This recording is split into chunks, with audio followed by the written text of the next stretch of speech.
Major cuts to Canada's PNP program. Provinces warn of critical labour shortages ahead. Welcome back to Canada Chronicles. Today, we're diving into a major shift in Canada's immigration policy, the federal government's decision to slash Provincial Nominee Program allocations by nearly 50%. These cuts are hitting provinces hard, especially at a time when labour needs in key areas like healthcare, technology, and trades are more critical than ever. In this video, we'll unpack why these cuts happened, how they could impact jobs and communities across Canada, and explore what provinces are doing to adapt. We're also covering innovative strategies provinces are considering to tackle the challenges of meeting their labour needs with fewer PNP spots.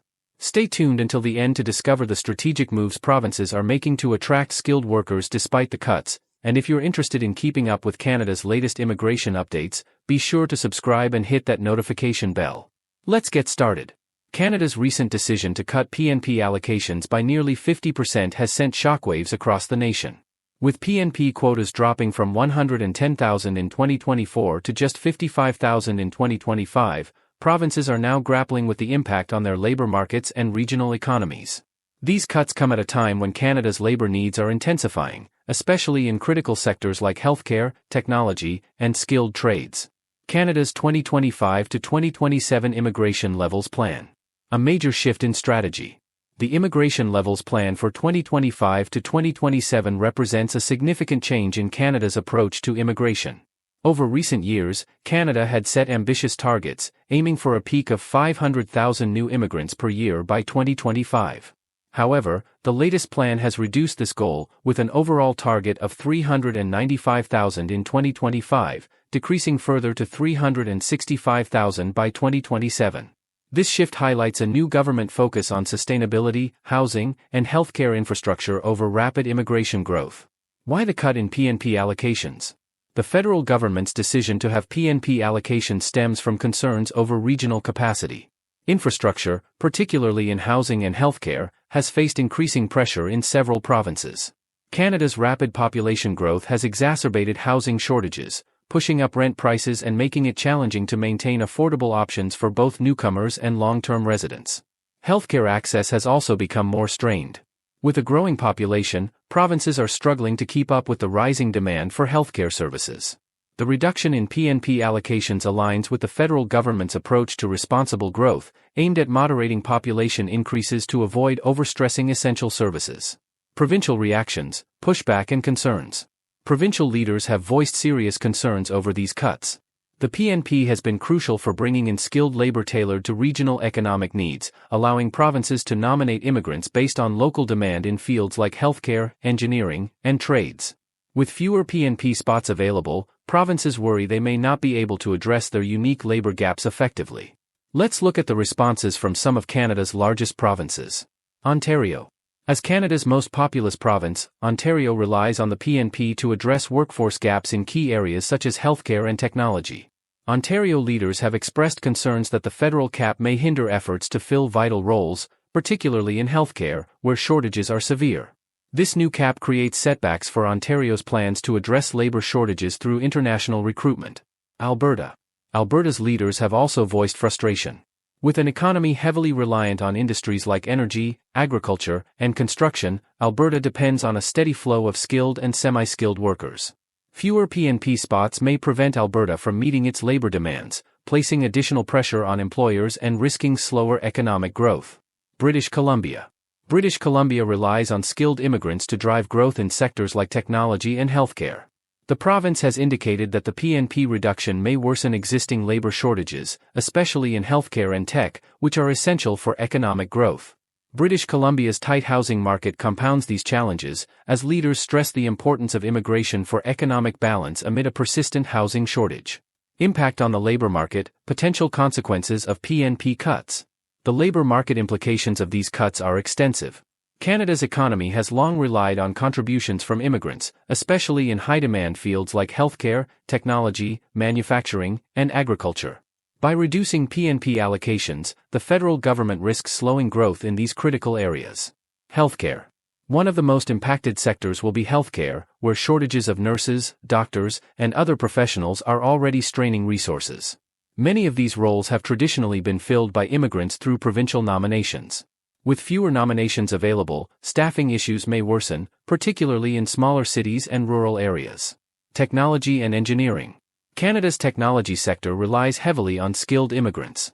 With fewer PNP spots, tech companies may struggle to fill roles in areas such as software development, engineering, and data science.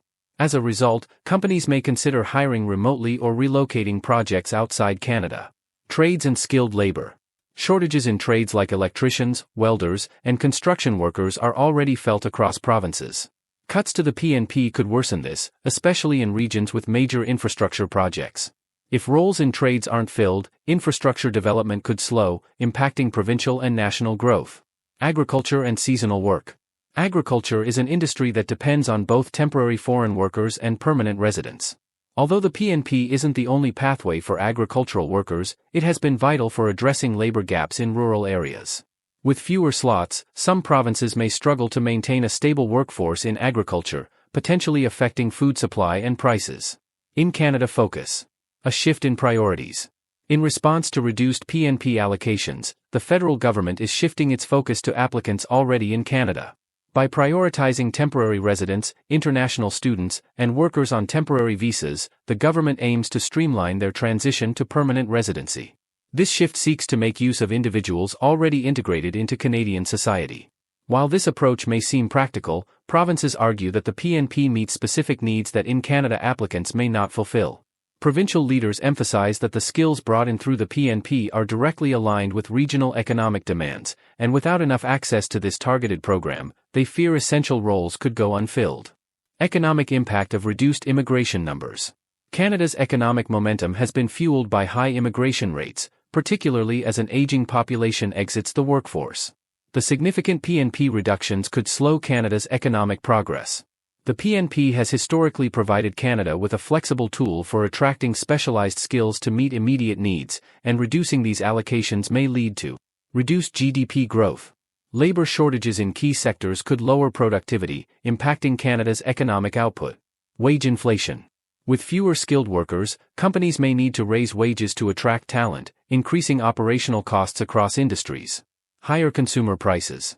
As companies face rising costs, they may pass these on to consumers, resulting in higher prices for goods and services. Missed innovation opportunities. Reduced access to specialized talent could limit innovation, particularly in tech and research, affecting Canada's position in the global economy. Thanks for staying with us this far. We appreciate your time and hope you're finding this information valuable. Let's now explore some potential solutions and alternatives being discussed to address these challenges. Exploring alternatives. What provinces can do to adapt? With limited federal support, provinces are looking into alternative strategies to meet their labor needs. Here are some options being considered. 1. Enhanced in-Canada recruitment. With the PNP cap affecting new immigrants, provinces may boost recruitment efforts within Canada, including support for recent graduates and retention of international students in high-demand fields. 2. Sector-specific training programs. Some provinces may develop training initiatives for local residents in fields like healthcare, technology, and trades. Though this requires investment, it could help fill labor gaps without depending entirely on immigration. 3. Interprovincial mobility initiatives. By collaborating, provinces could improve workforce distribution across Canada. Provinces with higher labor shortages in certain sectors might attract skilled workers from other areas. 4. Collaboration with employers. Employers play a crucial role in workforce development. Companies in affected industries may partner with provincial governments to establish programs like internships and apprenticeships, fostering a locally sourced labor force. 5. Long-term federal advocacy. Finally, provinces may continue lobbying the federal government to revisit these caps. As labor shortages impact productivity, provinces are likely to push for increased PNP allocations or more program flexibility. Opportunities in Canada's new immigration pathways. Despite the cuts to the PNP, Canada's immigration strategy still provides pathways for skilled workers. The federal government's category-based selection under the Express Entry program targets high-demand sectors, creating potential opportunities for candidates in healthcare, trades, and tech. Express Entry category-based draws.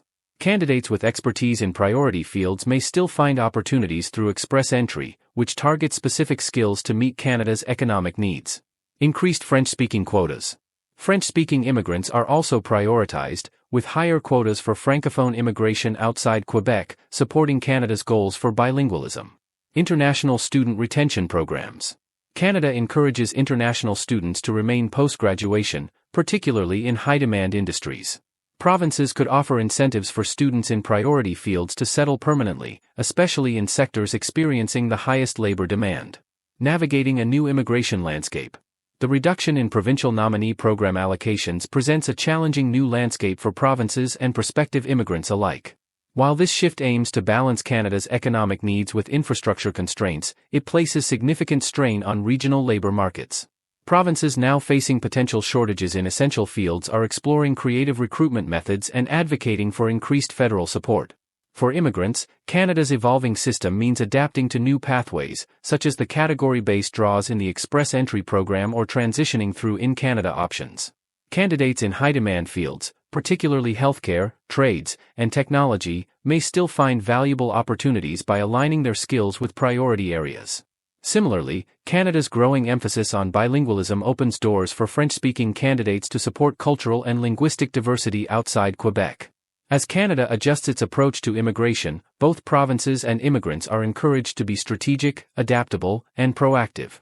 This means exploring all available routes to secure needed talent and meeting the country's economic goals while navigating these new constraints. Resilience, adaptability, and a focus on priority fields will be essential for both prospective immigrants and the communities that welcome them. This changing landscape underscores the importance of staying informed and prepared. For both provinces and immigrants, understanding priority categories and exploring provincial recruitment initiatives are key steps toward building a sustainable and thriving future for Canada. Thanks for watching Canada Chronicles. We hope this deep dive into Canada's recent Provincial Nominee Program cuts has given you a clearer understanding of what's at stake for provinces, employers, and potential immigrants. There are challenges ahead, but also promising strategies provinces are exploring to fill critical labor gaps. If you found this video helpful, please give it a thumbs up and share it with others who might benefit. And for more updates on Canada's immigration policies and how they could affect you, don't forget to subscribe and turn on notifications so you never miss a new video. Thanks for tuning in, and we'll see you next time on Canada Chronicles.